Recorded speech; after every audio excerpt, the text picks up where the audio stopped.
સૌથી પહેલાં જસ્ટ ડાયલની વાત કરીએ તો એમાં Q3ના રિઝલ્ટ્સ આવ્યા છે. નેટ પ્રોફિટ 92 કરોડની સામે 131 કરોડ થતું જોવા મળ્યું છે વાય ઓન વાય બેસિસ પર.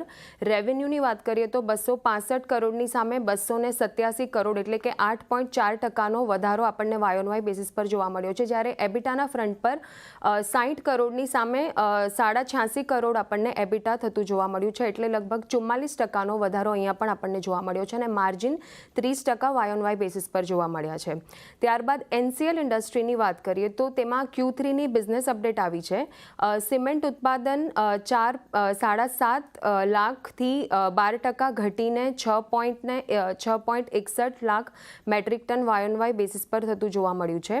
સિમેન્ટ ડિસ્પેચ 7.41 લાખ મેટ્રિક ટનથી 11% ઘટીને 6.62 lakh metric ton Y on Y basis પર. સિમેન્ટ બોર્ડ્સની વાત કરીએ તો તેનું ઉત્પાદન 18,762 મેટ્રિક ટનથી 3% ઘટીને 20,231 metric ton Y on Y basis પર થયું છે. સિમેન્ટ બોર્ડ્સ ડિસ્પેચની વાત કરીએ તો 19,782 મેટ્રિક ટનથી 5% ઘટીને 18,743 મેટ્રિક ટન થયું છે. RMC ઉત્પાદન અને સેલ્સ 80,974 ક્યુબિક મીટરથી 1% ઘટીને 88,258 cubic metre Y on Y basis પર જોવા મળ્યું છે. અને ડોર્સ ઉત્પાદન અને સેલ્સની વાત કરીએ તો 6,237 યુનિટથી 39% વધીને 8,680 યુનિટ જોવા મળ્યું છે વાય ઓન વાય બેસિસ પર. ત્યારબાદ તેમાં એક જોઈન્ટ વેન્ચરના પણ સમાચાર આવ્યા છે. કંપનીની જે સબસિડિયરી છે NIRL એ Assam power distribution company limited સાથે જોઈન્ટ વેન્ચર કર્યું છે અને આ joint venture solar power project development માટે કરાયા છે. ત્યારબાદ PCBLની વાત કરીએ તો ત્યાં Q3ના રિઝલ્ટ્સ આવતા આપણને જોવા મળ્યા છે. નેટ પ્રોફિટ 39% ઘટ્યું છે, એટલે કે 148 કરોડની સામે વાય ઓન વાય બેસિસ પર 93 કરોડ થતું જોવા મળ્યું છે. રેવન્યુ 1,657 કરોડની સામે 2,010 કરોડ થતા જોવા મળ્યા છે વાય ઓન વાય બેસિસ પર, એટલે લગભગ 21%નું વધારો થયો છે.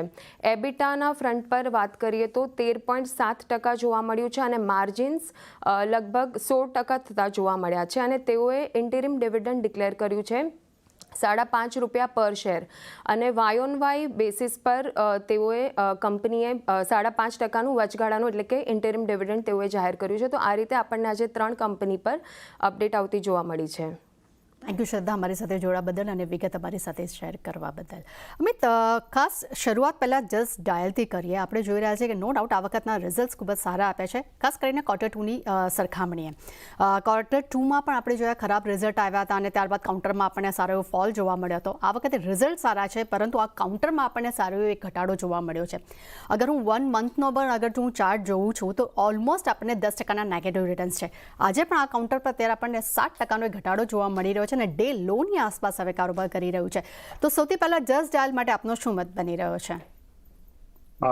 જસ્ટ ડાયલની વાત કરીએ તો પ્રાઇસ હાલમાં એક નેગેટિવ ડાયવર્જન્સમાં સારો એક ફોલ જોવા મળ્યો છે અને ડેલી ટાઈમ ફ્રેમમાં પ્રાઇસ 89-200 બધી જ એવરેજ નીચે ટ્રેડ કરી રહ્યું છે. પરંતુ એક વીકલીમાં અગર જોવામાં આવે તો પ્રાઇસ અત્યારે 89ની એવરેજનો સપોર્ટ અને સાથે ફિબોનાચીનો 61% પણ સપોર્ટ અહીંયા જોવા મળી રહ્યો છે. તો જો આજનો લો એક ઇમ્પોર્ટન્ટ છે, જો આજનો લો આવતા આ અઠવાડિયામાં જો મતલબ એક લેવલ જણાવવા માંગીશ કે જો 940ના લેવલ બ્રેક કરે છે આ અઠવાડિયામાં તો ફર્ધર ફોલ પોસિબલ છે અને ત્યાર પછી આપણે 840 સુધીના લેવલ જોવા મળી શકે છે. તો આજના 1-2 દિવસ જસ્ટ માટે ઇમ્પોર્ટન્ટ રહેશે. મતલબ જો 940ની પ્રાઇસની ઉપર સસ્ટેન કરે છે તો કંઈક આપણે કહી શકીએ કે પ્રાઇસ થોડી ઉપર આવી શકે છે.